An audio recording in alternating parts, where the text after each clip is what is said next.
Izin untuk Baik, Bu Kolbi, mohon izin sebentar lagi kami akan mulai kegiatan praktisi mengajar untuk mata kuliah Riset Operasi 2 dengan Ibu Kolbiati Mutmainah STMM, dan pada kesempatan ini dosen pengampu mata kuliahnya adalah Bapak Dr. Syaripudin. Beliau juga hadir di ruang teater ini.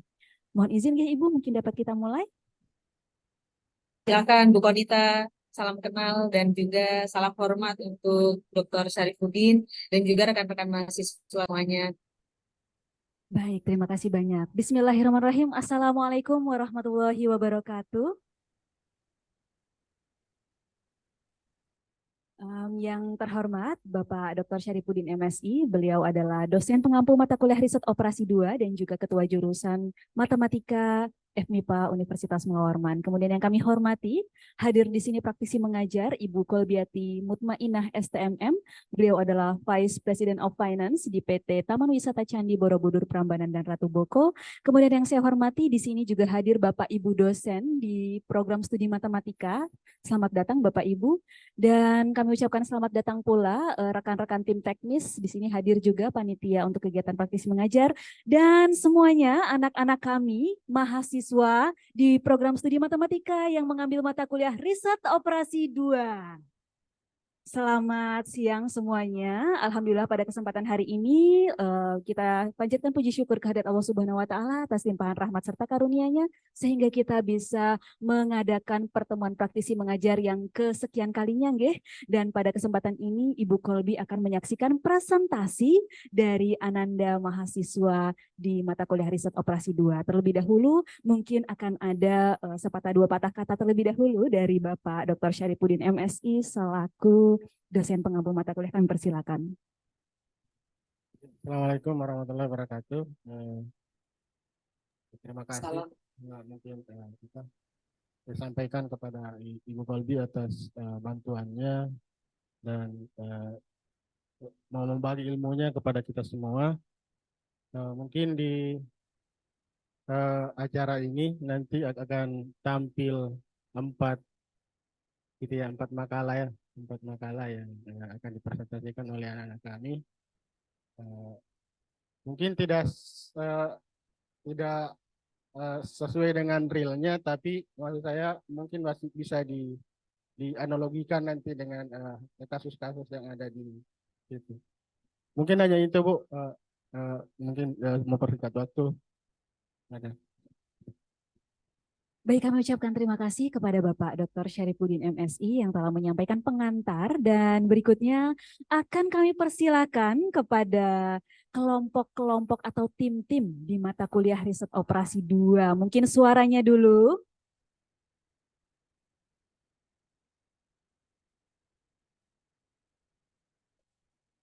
Baik, mungkin dari Bu Kolbi, dari nomor 1, 2, 3, dan 4. Nah, Bu Kolbi request nomor berapa dulu nih Ibu?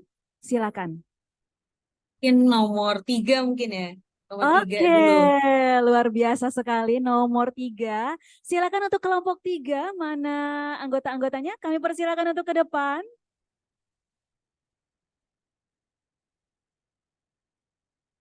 Oke, kelompok 3 di sini ada mahasiswa-mahasiswa andalan kami ya di program studi matematika. Yang pertama, mungkin akan saya perkenalkan sekilas profilnya. Yang pertama adalah Muhammad Alfarizi.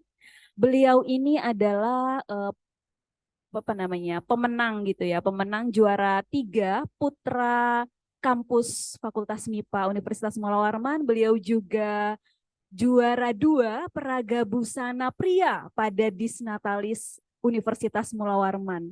Kemudian yang satunya lagi ada Dimas Raditya Sahputra. Dimas Raditya Sahputra ini adalah juara medali perunggu untuk paper mathematics competition tingkat nasional ya yang diselenggarakan oleh IKA Himatika. Kami persilakan kepada Muhammad Alfarizi, Dimas Raditya Sahputra, dan anggota timnya yang lain.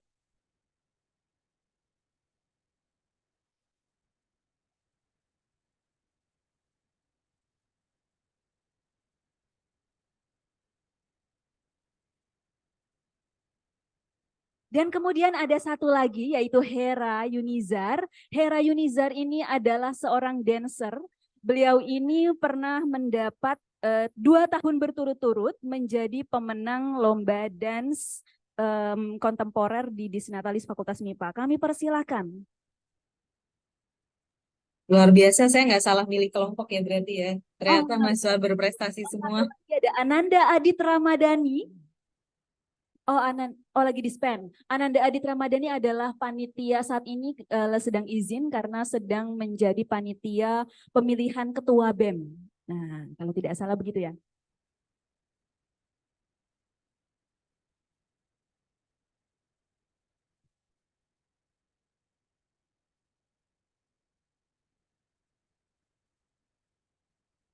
Ibu Kolbi, kami informasikan bahwa mahasiswa menyusun file presentasinya menggunakan latex, Bu Kolbi. Jadi ini file presentasinya dalam format latex. Demikian, Geh. Baik. Biasa. Monggo silahkan. Dan langsung kepada mahasiswa kita dari kelompok 3 untuk mempresentasikan hasil diskusinya kepada Bu Kolbi. Kita beri tepuk tangan dulu yang meriah. 9 juta audiens tidak sabar untuk mendengarkan presentasi. Silakan. Assalamualaikum warahmatullahi wabarakatuh. Salam. Apakah suara saya sudah terdengar, Bu? Bagus, jelas sekali suaranya. Saya mulai saja, Bu ya. Nah, di sini kami kemarin tuh menganalisis antrian dengan model single channel single phase pada studi kasus McD di Mall SCP di dekat sini, Bu. Jadi ini kami ngumpulkan datanya sendiri, kami ngitung sendiri, kami datangi tempatnya langsung, Bu. Mungkin bisa di next. Nah, ini Bu, datanya ada sebanyak 34 data, kami ngitung selama 1 jam. Di sini anunya dalam detik. Next. Lalu di sini ada notasinya, dapat dilihat N itu jumlah pelanggan, PN probabilitas, lambda itu jumlah rata-rata dan lain-lainnya lagi. Next. Pada teori antrian ini kami memakai model antrian first in first out dengan total layanannya 1, disiplin total pelanggannya itu tidak terbatas, terus juga sumber pelanggannya yang datang tidak terbatas. Yang pertama kami menghitung tingkat intensitas fasilitas pelayanan dengan cara yaitu P sama dengan lambda per mu sama dengan 37/45. Mu ini kami dapatkan dengan ya, kami mengestimasikan bahwa selama 1 jam itu ada kasir itu bisa melayani 45 pelanggan. Karena kami sebelumnya itu menghitung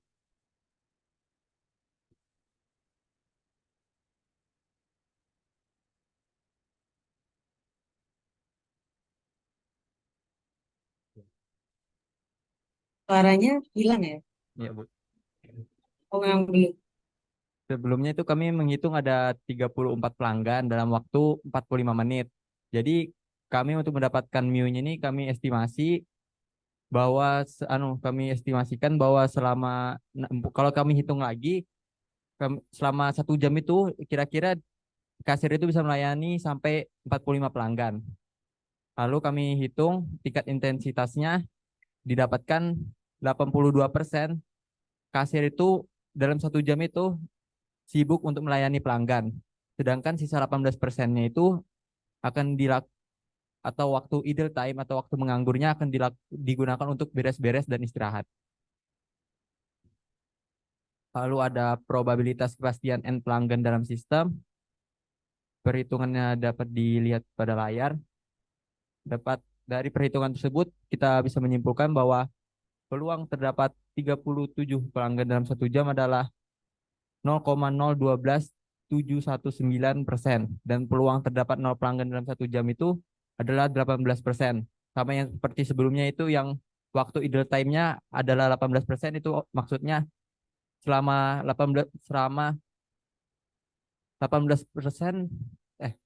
selama 1 jam itu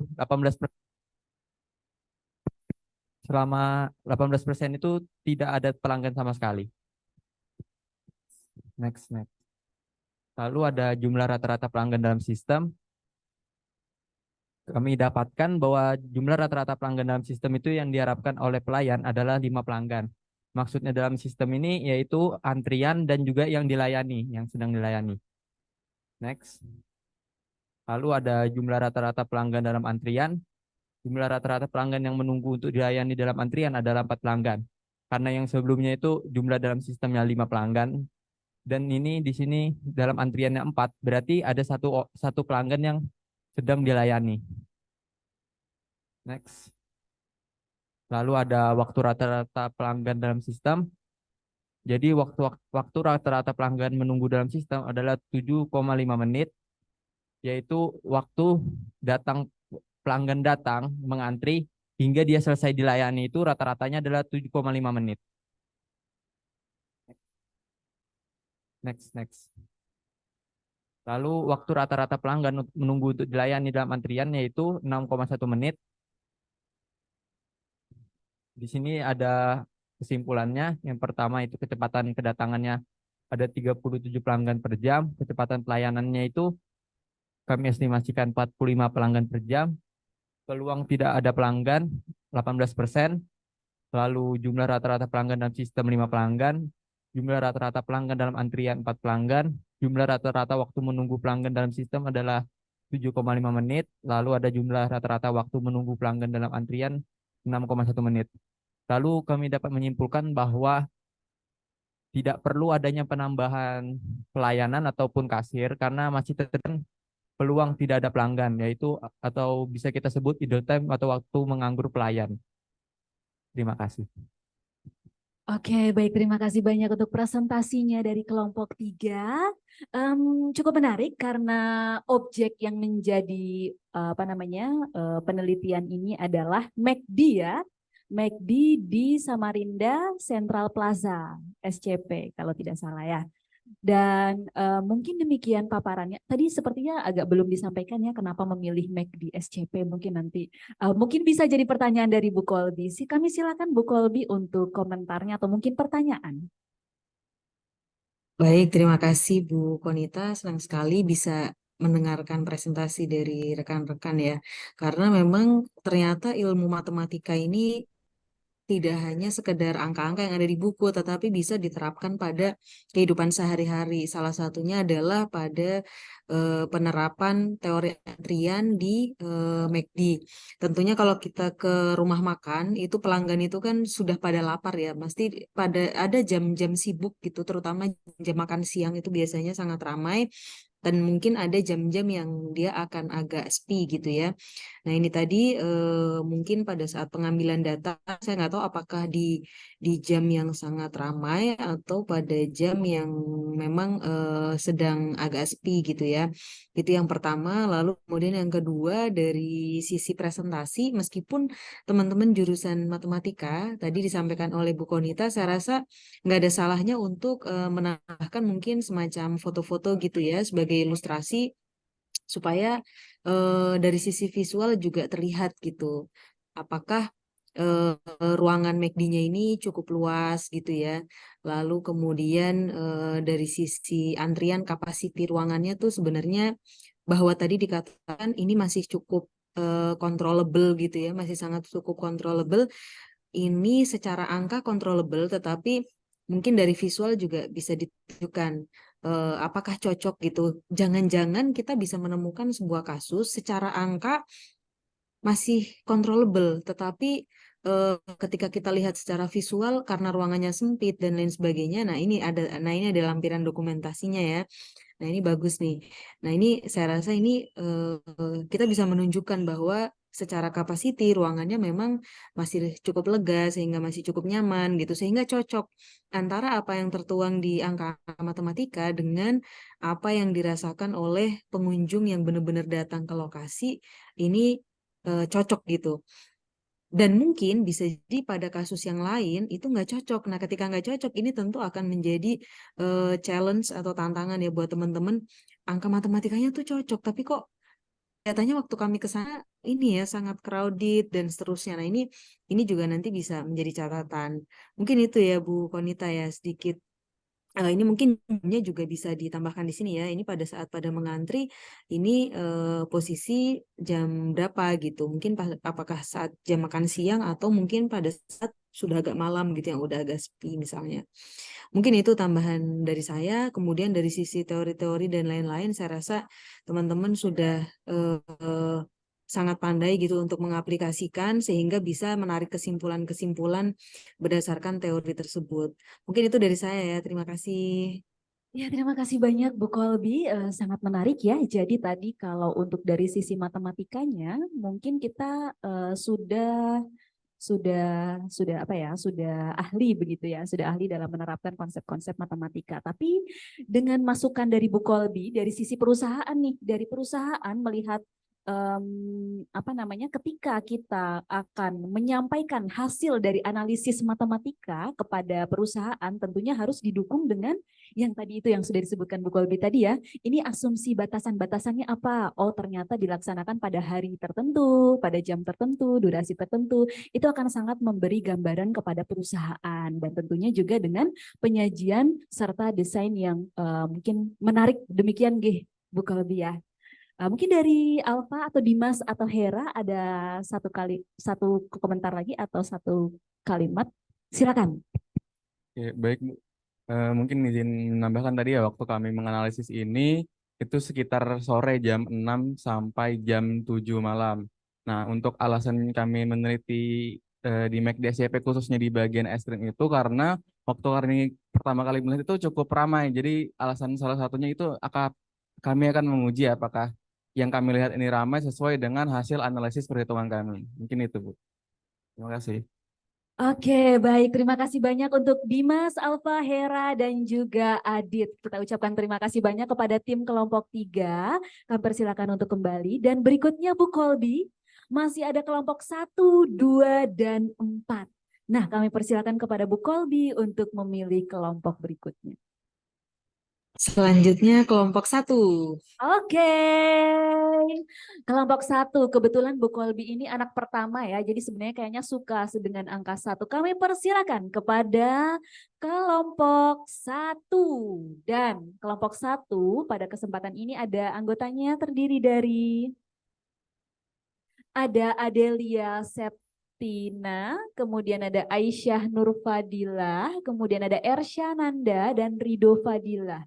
Sekilas perkenalan sembari teman-teman mempersiapkan ya, untuk Rido Fadilah ini adalah peserta Olimpiade Matematika, jadi perwakilan Universitas Mula Warman di tingkat wilayah. Kemudian untuk ini yang lainnya nih ada yang penari nggak ya? Ini saya sampai lupa-lupa nih, nggak ada yang penari ya? Oh ini.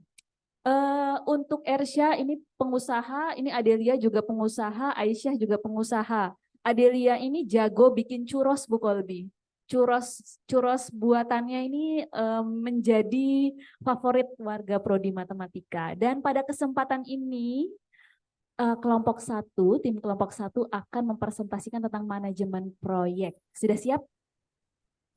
Sudah. Ya, Oke, kami silakan. persilakan ya kepada Rido dan kawan-kawan. Baik, langsung saya buka aja. Assalamualaikum warahmatullahi wabarakatuh.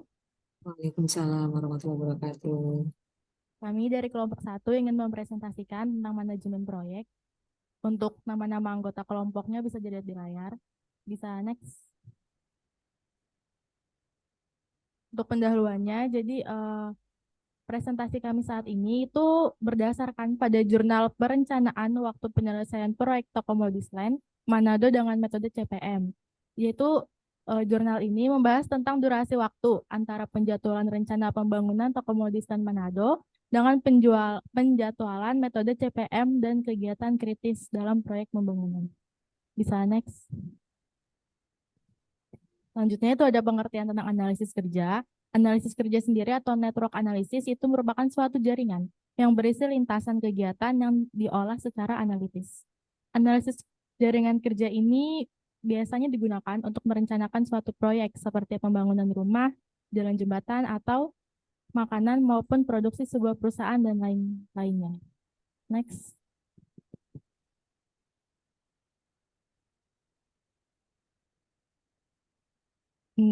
Selanjutnya ada penjelasan tentang manajemen proyek.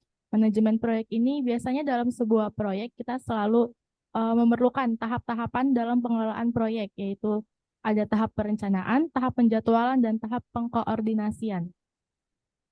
Salah satu metode penjadwalan proyek yang telah dikembangkan sejak akhir tahun 1950 itu ada metode PERT dan CPM. Bisa next. Selanjutnya itu penjelasan tentang CPM, yaitu merupakan metode jalur kritis yang menggunakan jaringan dengan keseimbangan waktu biaya linear. Jadi CPM ini dilakukan dengan teknik menyusun jaringan kerja yang diidentifikasikan ke arah aktivitas-aktivitas dan menggunakan simple time estimate atau waktu yang sederhana. Bisa next. Ini untuk istilah-istilah yang digunakan dalam metode CPM, ada early start time, latest start time, early finish time, dan latest finish time. Next.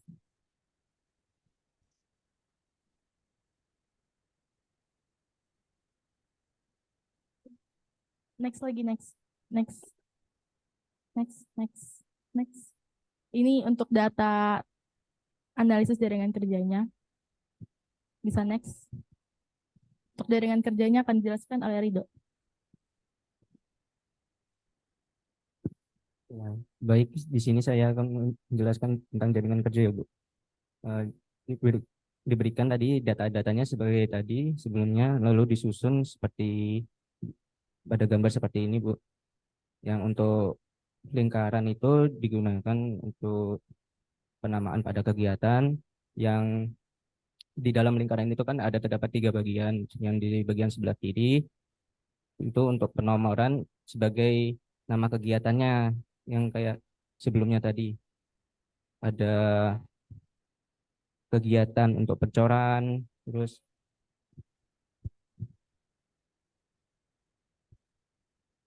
ada yang untuk kegiatan pembuatan lantai kerja, ada pembuatan balok, yaitu yang bagian penomoran kiri. Terus yang untuk sebelah kanan, yang pada bagian atas, itu untuk metode menghitung perhitungan maju. Jadi yang atas itu cara menghitungnya dimulai dari start yang dari nomor 1 sampai akhir yang di bawah itu, Bu. Sampai dia mendapatkan nilai maksimalnya. Nah, cara menghitungnya dia itu sudah diwarnai warna merah sebagai titik kritisnya. Jadi diambil nilai maksimalnya itu sebanyak 168 hari. Next. Nah, didapat ini cara untuk menghitung perhitungan majunya. Ini bukan diambil dari yang data yang sebelumnya tadi. Ini untuk cara menghitungnya saja. Cara menghitungnya. Next. Ini juga sama, perhitungan mundur. Next. Nah, untuk jalur kritisnya tadi, itu didapat dengan lintasan jalur seperti ini, Bu. Yang dimulai dari A, notasi A, C, F, H, B, demi C, D, K, demi Y, E, A, A, S, A, C, demi T, P, A, F, demi W, M, P, N, Q, O, R. Nah, daminya itu yang bagian tanda panah, Bu. Bisa sebelumnya kah? Sebelum.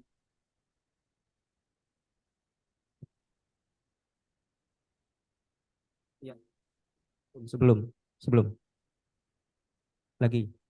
Ya, yang bagian untuk tanda panah putus-putus itu sebagai dummy, Bu. Dummy ini dia kegiatan yang semu, yang dia masih belum mulai. Oke, next. Langsung yang terakhir penutup. Ya, analisis jaringan kerja dengan metode CPM ini tidak hanya dapat digunakan untuk manajemen proyek, namun dapat pula digunakan untuk manajemen waktu dan manajemen perjalanan. Contohnya pada manajemen waktu yaitu menyusun waktu, perencanaan pengerjaan tugas mahasiswa agar dapat selesai tepat waktu. Contoh pada manajemen perjalanan yaitu pada jalur kendaraan electrical vehicle EV di Taman Mini Indonesia Indah agar dapat mengoptimalkan biaya operasional, namun juga tetap memperhatikan tempat-tempat yang akan dikunjungi oleh wisatawan sehingga tidak ada tempat destinasi yang terlewatkan. Oke, segitu Bu dari kami. Oke, terima kasih banyak untuk Rido Fadila dan juga Adelia. Kita berikan tepuk tangan ya, 5 juta tepuk tangan. Cukup menarik karena topik kali ini tentang manajemen proyek dan juga ada kaitannya dengan TMII. Kami persilakan kepada Ibu Kolbi untuk menyampaikan masukan atau mungkin saran komentar. Baik, terima kasih untuk presentasinya ya teman-teman semuanya. Mungkin boleh di-share lagi tadi khususnya slide yang berisi tentang list pekerjaan gitu ya, yang kemudian sama teman-teman diidentifikasi ada kode-kodenya. Mungkin bisa di-share lagi yang terutama slide yang ada tadi, ada mengukur pasir, kemudian memasang pondasi, lalu ada apa lagi, bisa nggak di-share lagi ya? Nah, jadi saya rasa kasus terkait dengan manajemen waktu ini ya, manajemen mana yang harus didahulukan, mana yang harus selesai paling awal. Nah, ini coba dibuka yang tadi ada rincian apa namanya uruk pasir dan teman-temannya ya sebelumnya ya. Ya, kayaknya. Nah, jaringan kerja. Nah, ini dia betul sekali. Nah, ini teman-teman semuanya ya.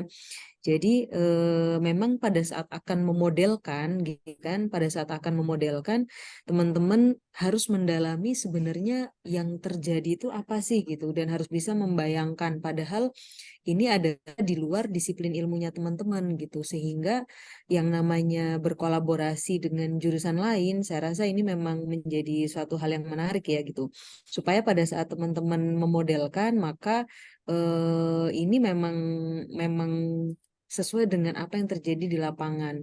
Misalnya nih saya iseng nanya ya, teman-teman nih pondasi Strauss tuh maksudnya apa ya? Tahu nggak pondasi Strauss nih?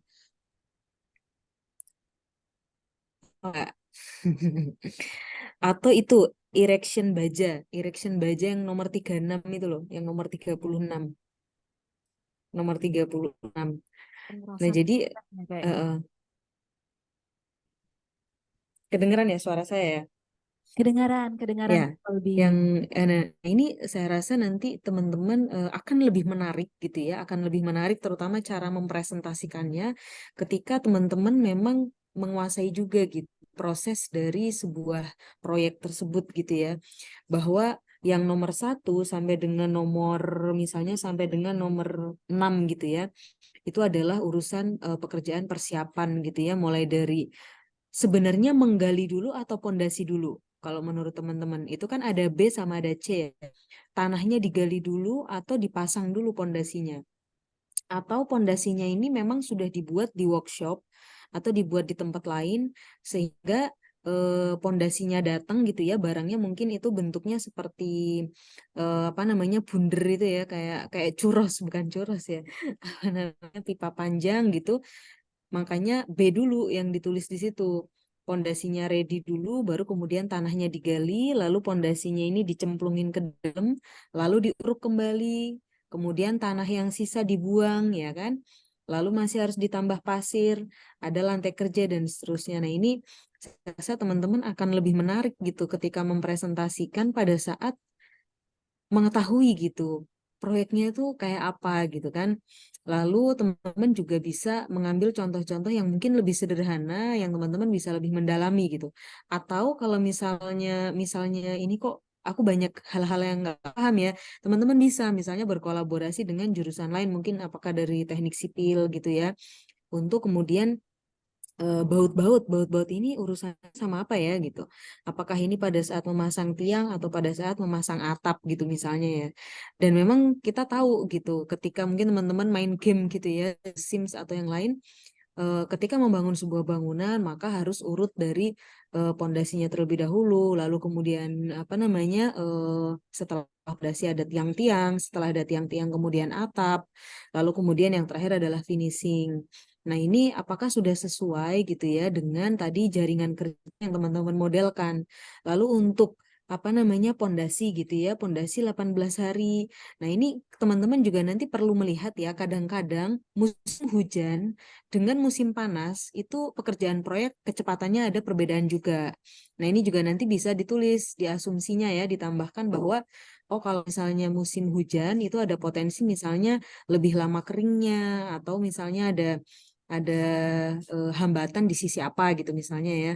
Berbeda dengan kalau itu dilaksanakan di musim panas misalnya. Nah, hal-hal tersebut mungkin yang bisa jadi masukan ya buat teman-teman semuanya.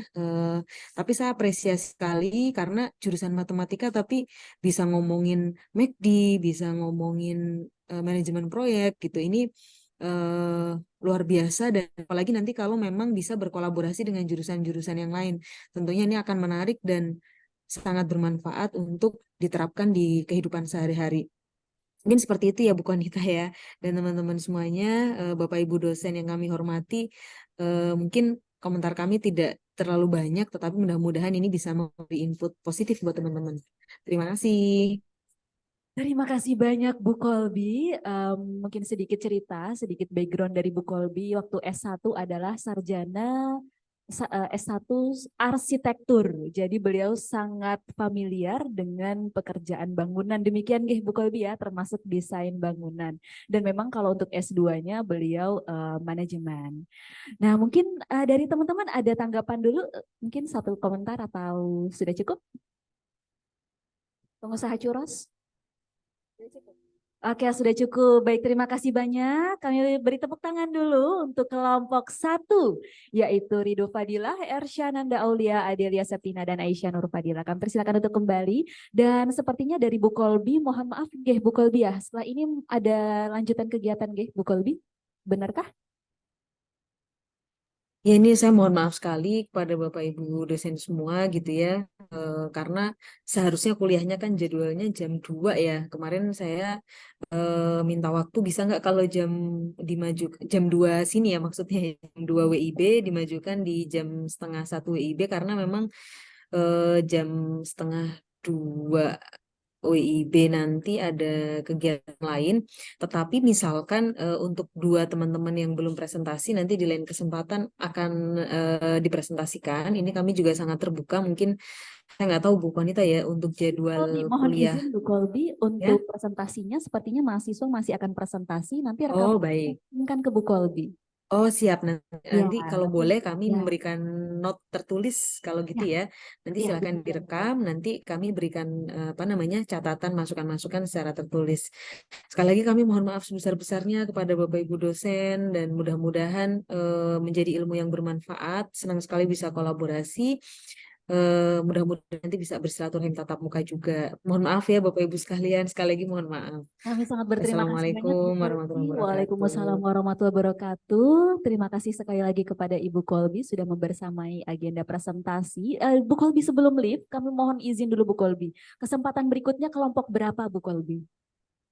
Kalau boleh, setelah ini kelompok 4, lalu kemudian yang terakhir adalah kelompok 2. Oke, baik. Terima kasih banyak kepada Bu Kolbi yang telah membantu memilihkan urutan presentasi. Dan sekali lagi kami ucapkan terima kasih kepada Bu Kolbi. Kami persilakan untuk melanjutkan kegiatannya. Mungkin bisa kita beri Terima kasih sekali teman-teman lagi ya. semua. Assalamualaikum. Waalaikumsalam warahmatullahi wabarakatuh. Dan sesuai dengan urutan yang sudah disebutkan, maka yang tampil berikutnya adalah kelompok 8 dibagi 2, alias kelompok berapa? Iya betul, atau kelompok 2 dipangkatkan 2. Kami persilakan kepada kelompok 4 yang pada kesempatan ini beranggotakan Dinasti Mart Happy.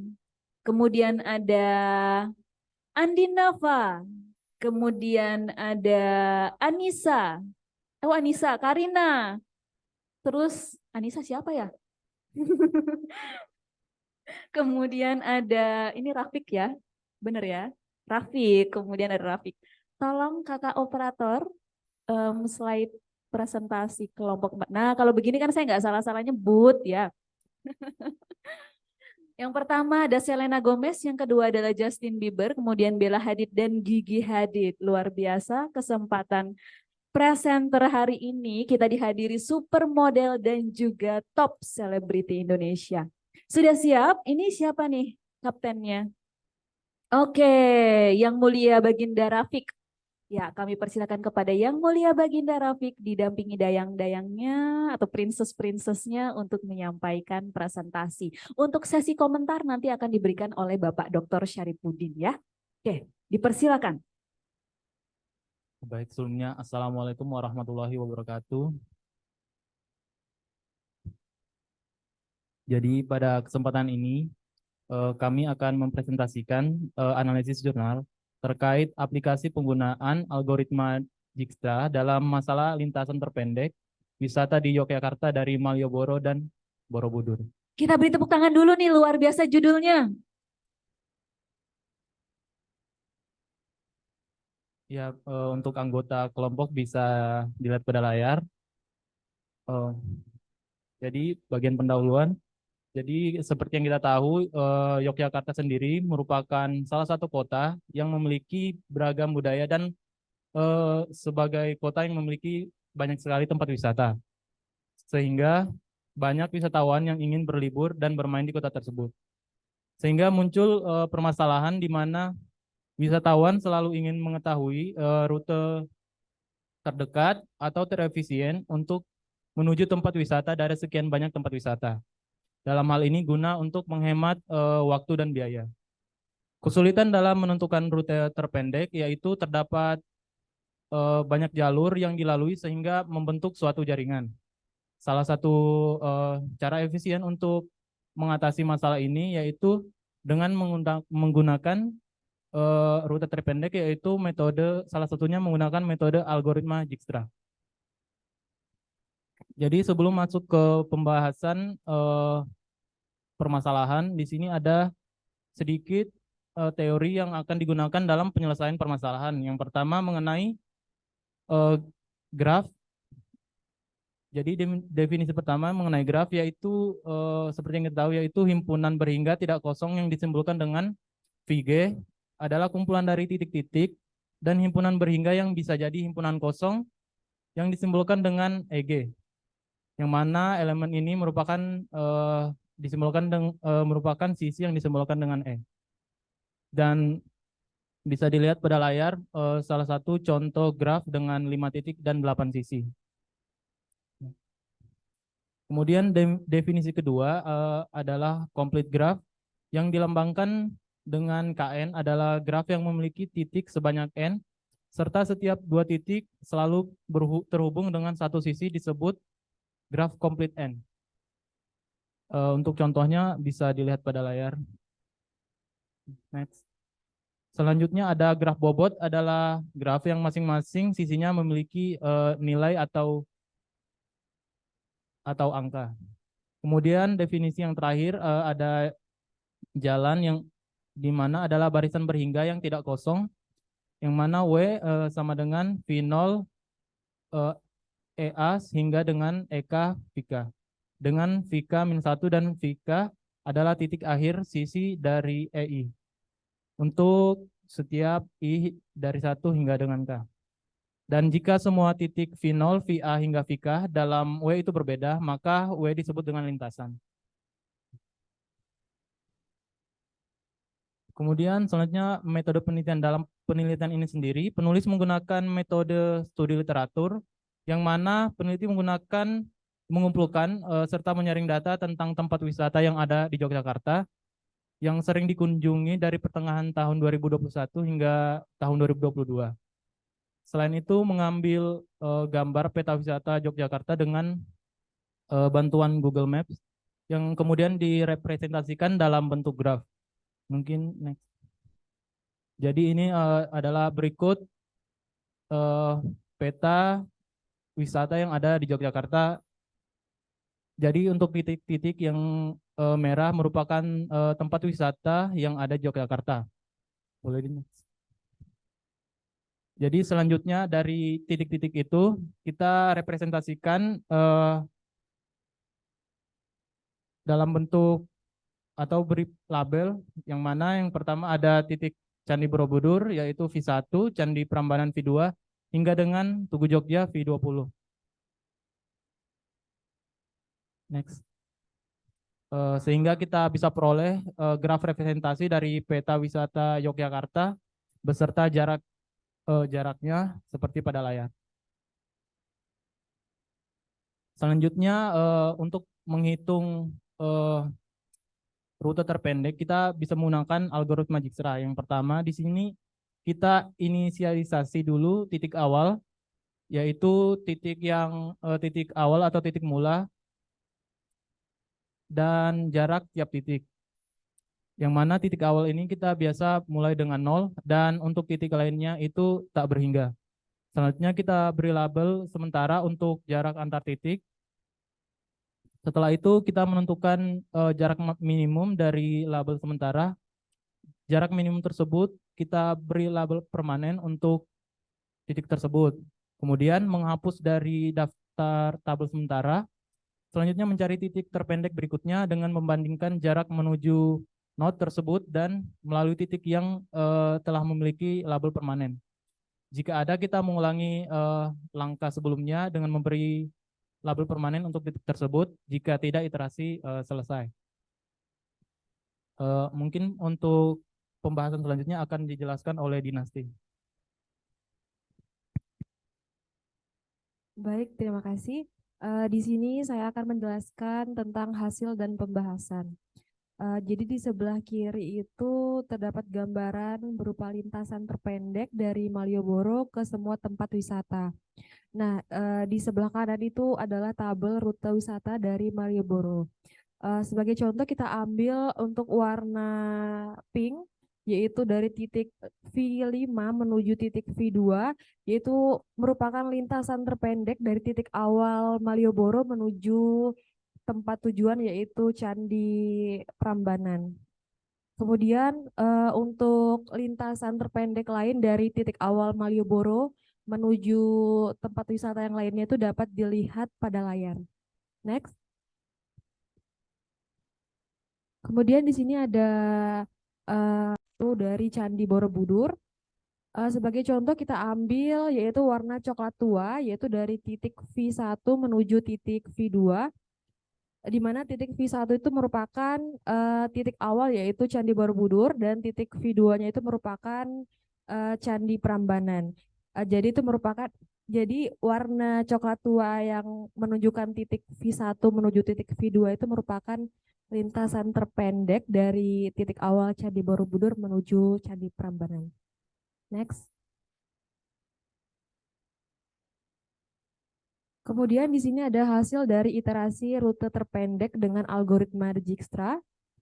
Jadi jika titik awalnya itu adalah Malioboro dan tujuan akhirnya itu Candi Borobudur, maka tempat-tempat wisata yang dilalui itu adalah Pasar Beringharjo, kemudian ada Keraton Yogyakarta dengan jarak yang ditempuh atau jarak terpendek yang diperoleh itu adalah 42,5 km. Dan jika titik awalnya yaitu Malioboro menuju Candi Prambanan, maka tempat yang dilalui yaitu Pasar Beringharjo dan Gembira Lokazu dengan jarak terpendeknya yaitu 22,5 km. Kemudian untuk jarak-jarak yang lainnya dapat dilihat pada layar. Next. Sebelumnya bisa. Oke, jadi titik awalnya jika dari Candi Borobudur kemudian menuju Candi Prambanan maka akan melewati tempat wisata yaitu Upside Down dengan jarak terpendeknya yaitu 53 km. Kemudian jika titik awalnya yaitu Candi Borobudur menuju Heha Skyview maka akan melewati tempat wisata yaitu Keraton Yogyakarta, Pasar Beringharjo, kemudian ada Gembira Lokazu dan Bukit Bintang, maka akan menghasilkan jarak terpendek yaitu 62,5 km. Untuk jarak-jarak lainnya dari titik awal Candi Borobudur dapat dilihat pada layar. Berdasarkan menggunakan algoritma Dijkstra di atas, itu dapat ditarik kesimpulan bahwa algoritma Dijkstra itu digunakan untuk menentukan rute terpendek dari tempat wisata awal menuju tempat tujuan. salah satunya yaitu analisis jurnal kami yaitu Malioboro atau Candi Borobudur sebagai titik awal. Di mana rute terpendek ini tuh dapat memberikan informasi kepada para wisatawan yang ingin mengunjungi tempat-tempat wisata seperti tempat-tempat wisata pada daerah Yogyakarta. Mungkin itu saja yang dapat kami sampaikan. Terima kasih.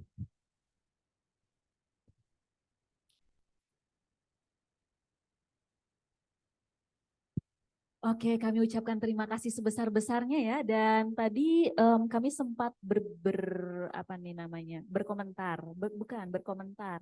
Suaranya Dina ternyata enak masuk kuping gitu. Kayaknya bisa kamu jadi penyiar radio nanti, Dina. Dan apa yang dipaparkan juga sangat menarik ya, karena membuat saya, kemudian Bu Dina dan juga Pak Gagan bernostalgia tentang tempat-tempat wisata yang ada di Yogyakarta. Jadi terima kasih banyak sudah mengangkat tema ini dan kami persilakan kepada Bapak Dr. Syarifudin untuk memberikan komentar. Dan nanti juga ada sedikit komentar ya dari Bu Dina karena ada grafnya nih. Nah, menarik. Terima kasih atas kesempatannya. Ini aplikasi penggunaan algoritma Dijkstra pada tempat wisata di Yogyakarta ya. Topik-topik seperti ini sebenarnya bisa dibuat bayangannya ya. Misalnya di Samarinda. Kalau di Samarinda itu kurang tempat wisata, bisa jadi mungkin tempat kuliner kan banyak itu yang itu. Sehingga peluang untuk mendapatkan judul-judul skripsi itu sebenarnya banyak. Jadi kemudian dari segi metode yang digunakan adalah metode algoritma Dijkstra. Saya kira metode selain Dijkstra itu banyak. Jadi ada beberapa varian dari algoritma Dijkstra itu. Jadi sehingga menurut saya peluang untuk membuat skripsi-skripsi yang semacam ini itu terbuka lebar kan. Kemudian yang lain akan bagus sekali kalau dibuat dalam bentuk software kan. Jadi software yang sepertinya kalau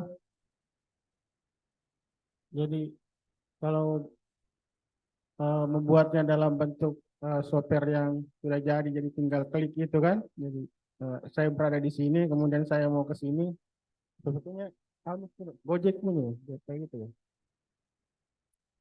Iya kan, yang itu ya kalau saya berada di sini kemudian mau ke sini kan pasti dia berikan kita jarak-jarak terpendeknya kan. Iya, jadi itu pasti jarak terpendek yang itu. Tapi itu kan kompleks. Jadi menurut saya bisa dibuat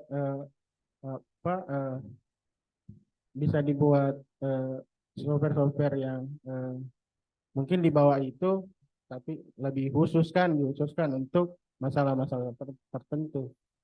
Saya kira itu ya. Saya rasa walaupun ini dari skripsi orang, jadi jurnal yang dibahas, tapi mudah-mudahan bisa memberikan pencerahannya seperti itu cara membuatnya di itu. Saya kira itu Kanita. Ini mungkin.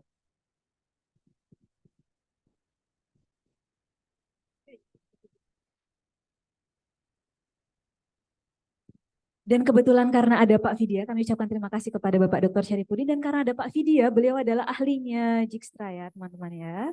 Jadi ini ada, mungkin ada komentar juga dari Pak Vidya. Wah ini presentasinya disaksikan oleh 1000 dosen ya ini ya.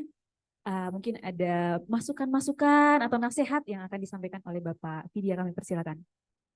Baik, terima kasih Bu Kanita atas aspirasi yang diberikan.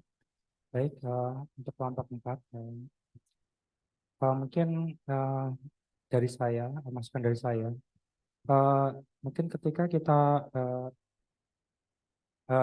mengambil masalah yang akan kita bahas seperti ini, kita harus tahu perhitungan manualnya. Jadi seperti itu. Jadi mungkin tadi saya kira Untuk yang dipresentasikan eh, ini berarti membahas jurnal berarti ya untuk kelompok 4 nih. Nah itu membahas jurnal. Jadi sebenarnya algoritma Dijkstra itu sangat bagus sekali karena di algoritma Dijkstra itu ketika kita punya suatu graf, kemudian kita berangkat dari suatu titik.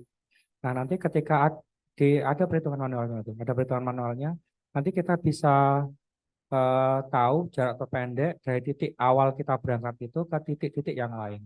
Nah itu nanti ada tabel Dijkstranya itu. Nah misalkan kelompok 4 ini tertarik ngambil apa penelitian tentang Dijkstra ini. Nah saya punya perhitungan manual untuk itunya. Nah, itu. Jadi itu dari saya. Terima kasih. Baik, terima kasih banyak Pak Vidya, dan berdasarkan desas-desus Pak Vidya dan juga Pak Syarif, serta mata kuliah metode penelitian, ini kayaknya 80% mahasiswa tertarik untuk mengambil KBK Optimasi dan Komputasi. Wah, luar biasa peminatnya ya, kita tepuk tangan dulu. Dan kami informasikan karena kuota dosen pembimbing itu terbatas. Nah, jadi cepet-cepetan ya. Siapa yang sudah siap duluan nanti bisa memilih Pak Vidya atau Pak Syarif atau Pak Wasono. Tapi tentunya, nah kalau Pak Vidya nanti mau S3, nah ada lagi yang macam-macam ya. Jadi silakan untuk dipersiapkan. Sedikit komentar juga ada dari Bu Hardina nih tentang graf nih. Ada banyak masukan ya biar nanti teman-teman makin siap untuk skripsi. Baik, terima kasih Bu Konita.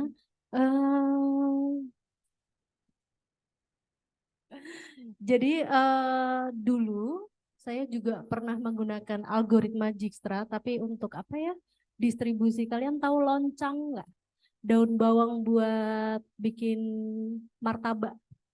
Ya, di Solo itu kan ada penghasilnya, petaninya langsung. Nah, gimana kita mencari rute terpendek supaya terdistribusi semuanya gitu dan menghemat bahan bakar, menghemat waktu gitu.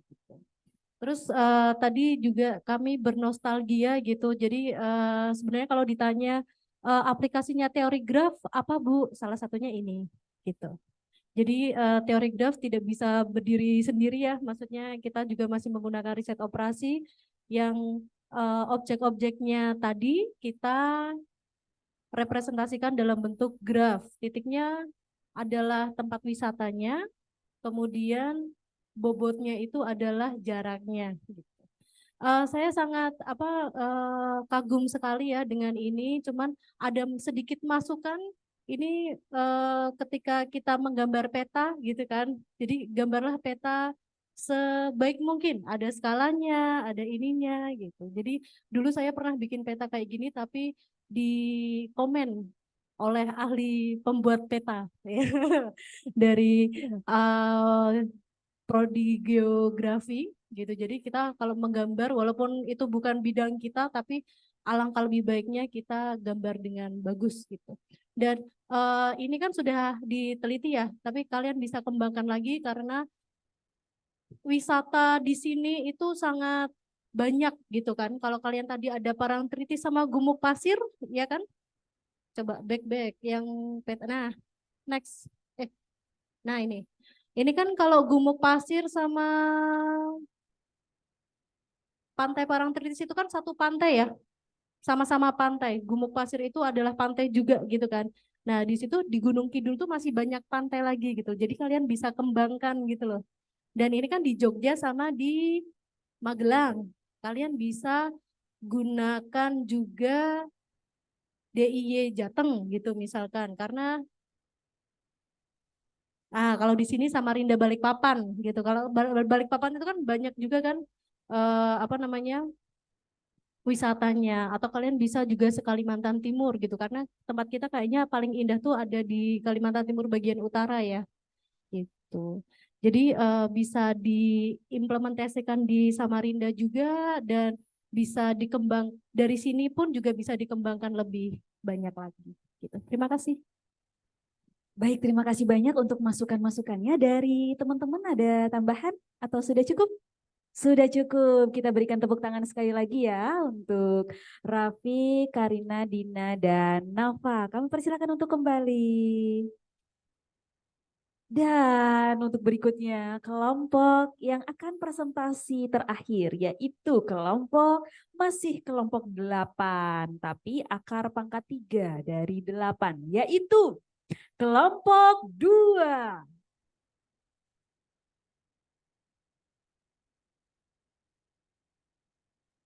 Oh maaf, kelompok yang presentasi berikutnya adalah kelompok 5. Ternyata nomornya berbeda ya teman-teman ya. Silakan untuk kelompok 5.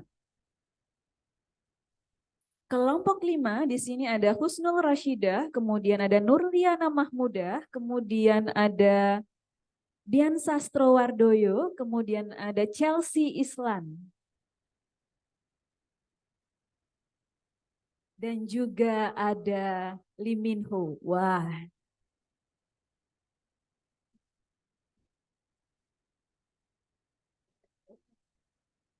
Three Angels. Kesempatan ini ada Three Angels. Kami persilakan kepada kelompok 5 untuk topiknya. Wah, ini menarik ini. Kayaknya di prodi matematika belum ada yang mengambil ini, algoritma Ford-Fulkerson. Kalau sepanjang ingatan saya ya. Benar ya Bapak-Bapak ya? Kayaknya belum ada ya, belum ada. Kita beri aplaus dulu untuk kelompok 5.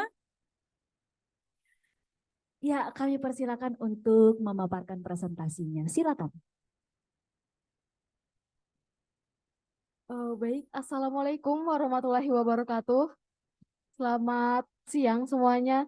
Di sini kami dari kelompok 5 akan mempresentasikan hasil diskusi kami mengenai pencarian aliran maksimum dengan algoritma Ford-Fulkerson. Bisa di next. Next.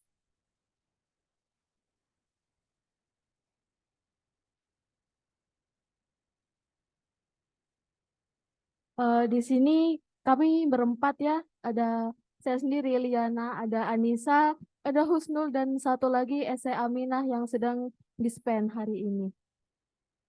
Next. Ya. Pembahasan pertama yaitu mengenai maximal flow atau aliran maksimum, yaitu sebuah model yang dapat digunakan untuk mengetahui nilai maksimum seluruh arus di dalam sebuah sistem jaringan. Contohnya itu jaringan listrik, pipa saluran, jalur lalu lintas, dan pastinya masih banyak lagi yang bisa kita temui dalam kehidupan sehari-hari. Next. Kapasitas pada setiap jaringan akan membatasi jumlah arus atau aliran yang melewatinya.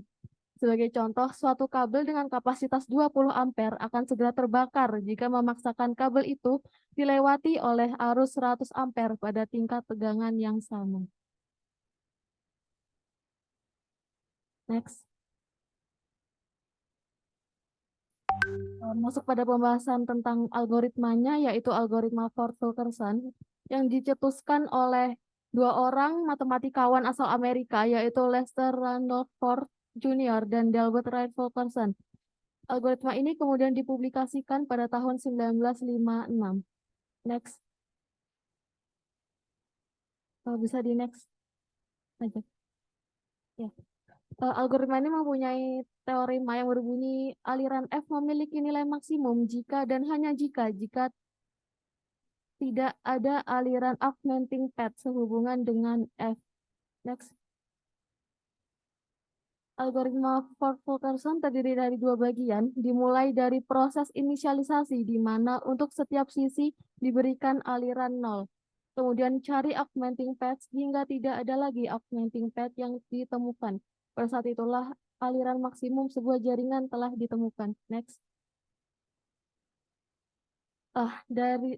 Dalam diskusi kali ini kami menggunakan referensi yaitu dari sebuah skripsi yang ditulis oleh salah satu lulusan Prodi Matematika, Fakultas Matematika dan Ilmu Pengetahuan Alam Universitas Negeri Semarang tahun 2013 atas nama Tessa Farizal.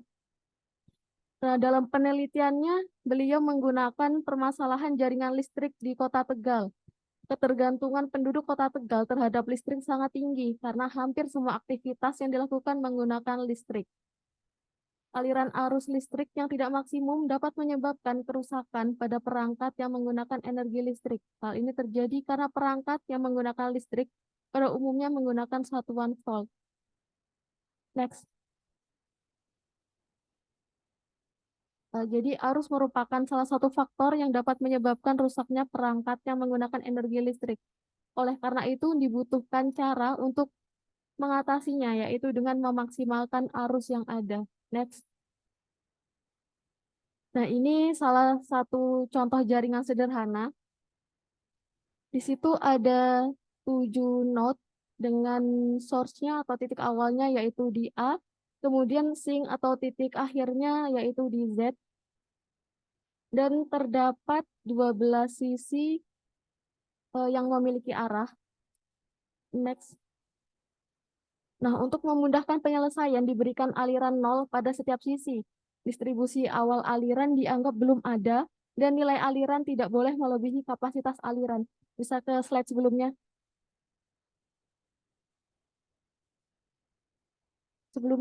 Maaf, sebelumnya. Ya. Di sini ada angka yaitu 15,0, 10,0, 3,0 dan seterusnya. Di situ merepresentasikan bahwa 15 itu adalah kapasitasnya, lalu 0 itu adalah flow-nya.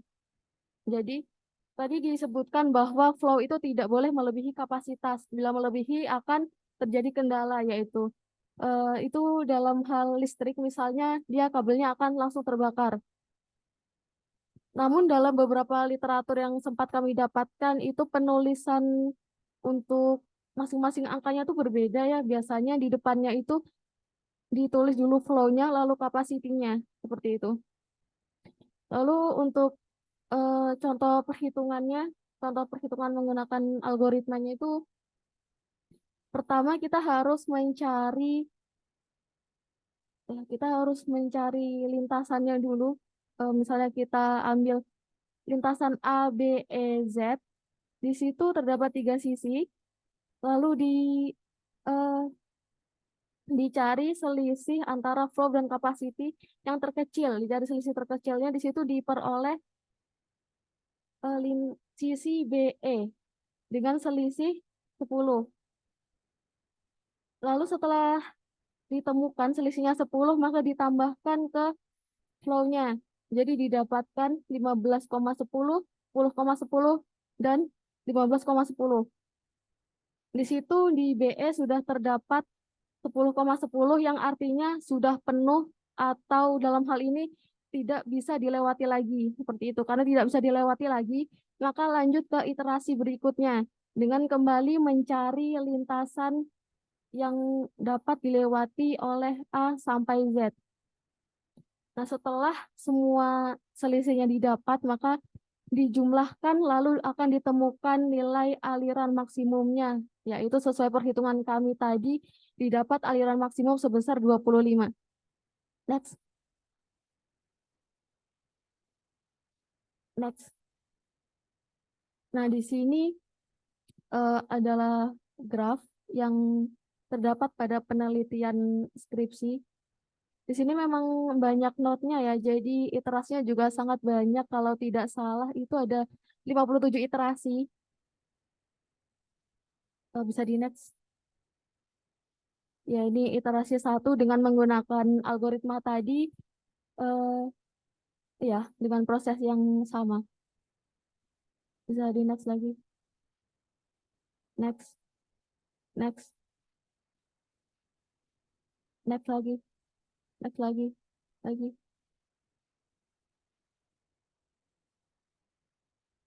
Nah, ini hasil graf setelah dimaksimumkan.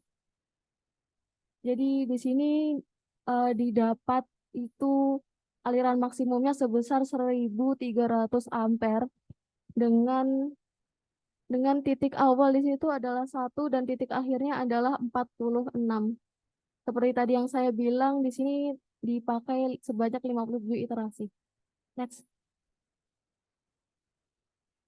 Nah, ini dengan menggunakan algoritma Ford-Fulkerson dihasilkan iterasi sebanyak 57 dan arus maksimum sebesar 1.300 ampere. Maka jumlah arus maksimum dari simpul 1 ke simpul 46 sebesar 1.300 ampere. Aliran maksimum sebesar 1.300 ampere pada jaringan tersebut mempunyai arti bahwa apabila jaringan tersebut dialiri arus lebih dari 1.300 ampere, akan terdapat sisi yang dalam hal ini adalah kabel mempunyai arus yang melebihi kapasitasnya. Next.